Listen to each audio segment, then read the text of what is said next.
tan clara, tan precisa. Claro, se pueden hablar muchas cosas. A mí se me ocurre algo más a bote pronto sobre lo que ha dicho, lo que estará de acuerdo conmigo.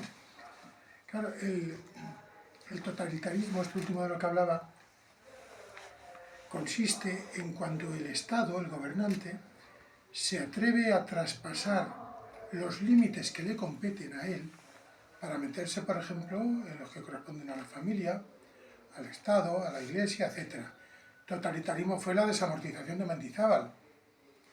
Totalitarismo es el aborto, matar a las criaturas antes de nacer, de manera que prácticamente todos los estados democráticos son totalitarios.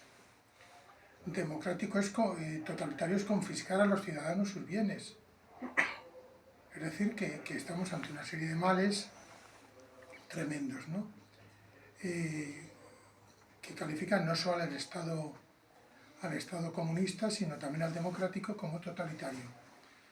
Por otro lado, recordar que el fascismo italiano, siendo un régimen totalitario, era un régimen confesionalmente católico, con acuerdo con el Vaticano, donde la religión única del Estado era el catolicismo, nada más, donde no había divorcio, ni había aborto. Es decir, que otra cosa es en los líos que se meten internacionales, que es donde más se le puede cuestionar.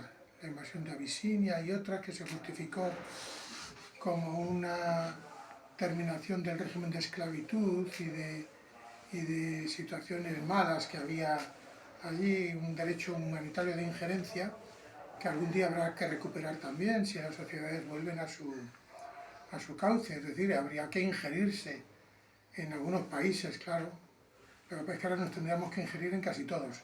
Unos por musulmanes, otros por judíos, otros por hinduistas radicales, otros por democráticos masónicos más radicales todavía. Y en cuanto a la doctrina social de la Iglesia, pues recordar que fundamentalmente era en el régimen de Franco promover sin sindicatos horizontales una participación de sindicato vertical que tendía a que el trabajador participara de la propiedad de la empresa.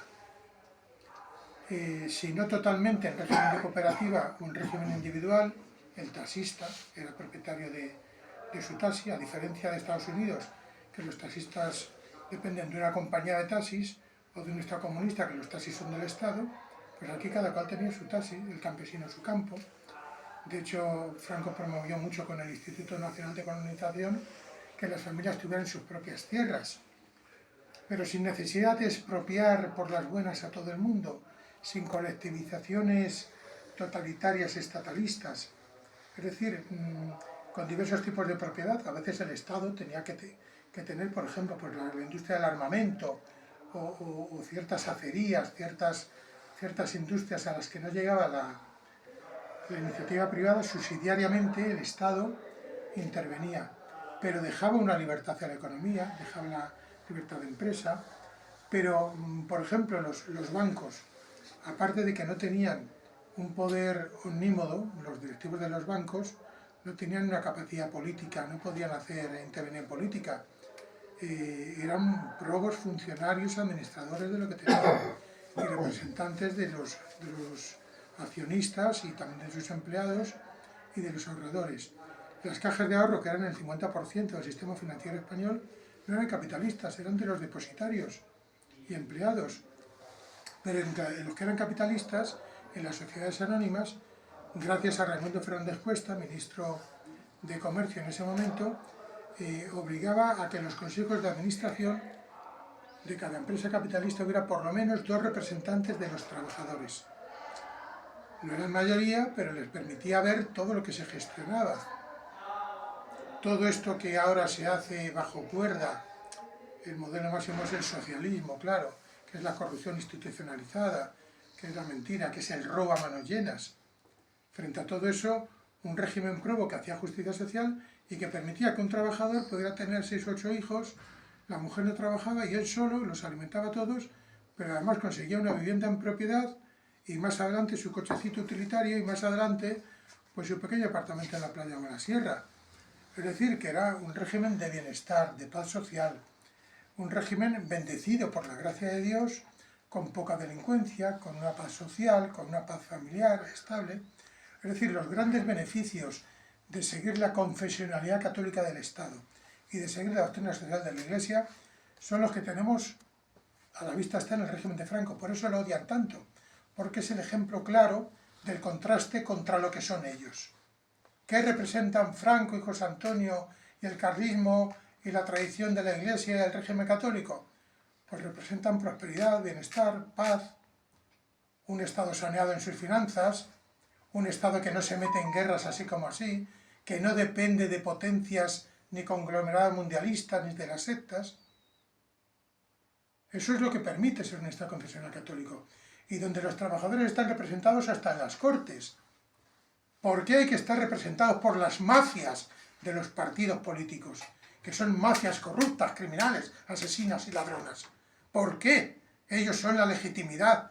Y si no, oye, es que entonces no eres demócrata. Pues ni falta que me hace. ¿Para qué quiero ser demócrata? Lo que tengo que ser es cristiano y español. Y siéndolo como nos lo enseñaron Franco, como lo hemos vivido algunos de los que estamos aquí todavía, que tenemos memoria, y el resto que sabe leer muy bien, pues verdaderamente es algo a lo que aspiramos.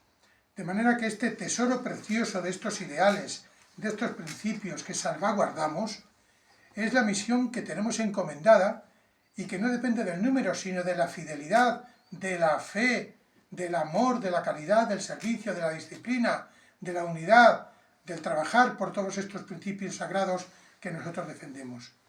Así pues, camaradas, amigos, hermanos, vamos a seguir luchando por todo eso. Porque tenemos razón, porque tenemos la verdad, porque tenemos la justicia, porque tenemos el favor de Dios, porque nos protegen nuestros santos, nos protegen nuestros héroes, que están en el cielo, que están en comunión de los santos con nosotros.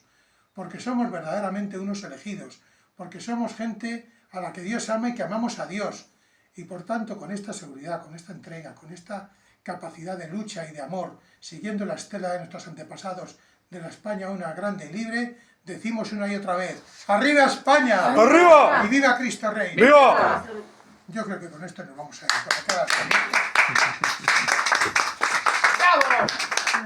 No pensaba, me ha salido así.